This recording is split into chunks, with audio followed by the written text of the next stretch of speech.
महान फनकार मोहम्मद रफ़ी की निजी ज़िंदगी से जुड़ा वो किस्सा जिसे बेहद कम लोग रूबरू हैं। एक महान फनकार जिसने भावनाओं को शब्दों में पिरोया, प्यार मोहम्मद से लबरेज गानों से दिलों को छू लिया। आज उस शख्सियत के बारे में बात करते हैं।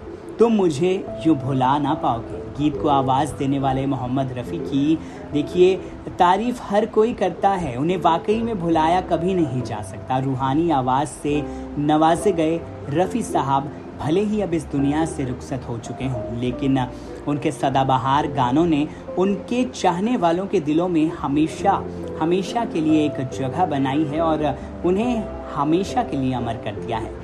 क्या हुआ तेरा वादा से लेकर आज मौसम बड़ा बेईमान है तक, ये गाने सभी आज भी उतने ही लोकप्रिय हैं। 24 दिसंबर 1924 को जन्मे रफ़ी साहब जितने बेहतरीन गायक थे उतने ही शानदार इंसान भी थे।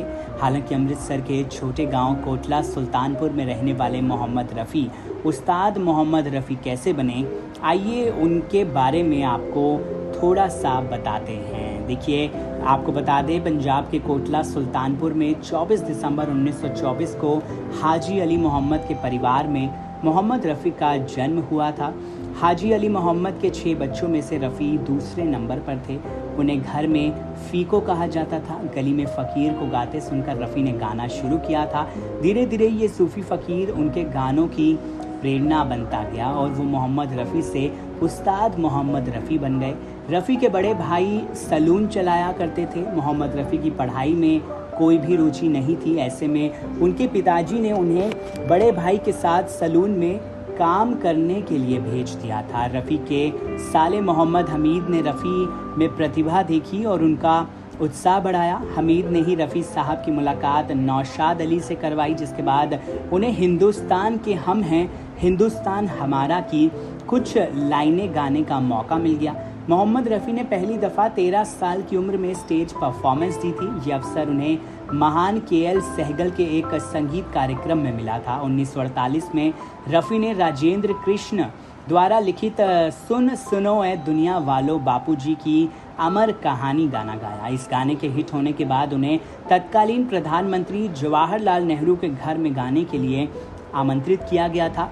मोहम्मद रफ़ी ने बॉलीवुड की कई फिल्मों में शानदार गाने गाए, जिन्हें हिंदी संगीत के इतिहास में आज भी गिना जाता है। उन्होंने हिंदी गानों के अलावा कई क्षेत्रीय और विदेशी भाषाओं में भी गाने गाए हैं। रफ़ी के गानों के दीवाने तो करोड़ों हैं, लेकिन उनकी निजी ज़िंदगी के बारे में कम ही लोगों को पता है। बहुत ही कम लोग जानते हैं कि मोहम्मद रफ़ी ने 2 शादियां की थी। अपनी पहली शादी की बात उन्होंने सबसे छिपाकर रखी थी। इसका खुलासा मोहम्मद रफ़ी की बहू यास्मीन खालिद रफ़ी ने की। यास्मीन ने अपनी किताब मोहम्मद रफ़ी मेरे अब्बा एक संस्करण में रफ़ी की पहली शादी का जिक्र किया। यास्मीन ने किताब में लिखा, मोहम्मद रफ़ी की पहली शादी 13 साल की उम्र में उनके चाचा की बेटी बशीरा बानो से उनके पैतृक गांव में हुई थी।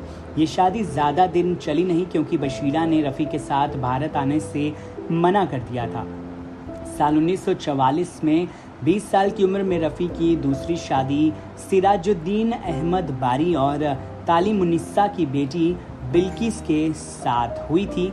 और इसके बाद देखिए पहली शादी से रफ़ी का एक बेटा सईद हुआ था। दूसरी शादी से उनके 3 बेटे खालिद, हामिद, शाहिद और 3 बेटियां परवीन अहमद, नसरीन अहमद, यास्मीन अहमद हुई। रफ़ी साहब के तीनों बेटों सईद, खालिद और हामिद की मौत हो चुकी है। एस.डी. बर्मन, शंकर जयकिशन, लक्ष्मीकांत प्यारेलाल, ओ.पी. नैयर और कल्याण जी आनंद जी समेत अपने दौर के लगभग सभी लोकप्रिय संगीतकारों के साथ गाना गा चुके मोहम्मद रफ़ी ने 31 जुलाई 1980 को दुनिया को अलविदा कह दिया था। रफ़ी साहब के अंतिम संस्कार में 10,000 से ज़्यादा लोग शामिल हुए थे। बहुत महान शख्सियत थी रफ़ी साहब की। इस वीडियो को लेकर आपकी क्या है राय, कमेंट सेक्शन में ज़रूर बताइए। और अगर आपको ये वीडियो पसंद आया हो तो प्लीज़ इसे लाइक कीजिए। चैनल को सब्सक्राइब करना बिल्कुल भी मत भूलिएगा। नमस्कार।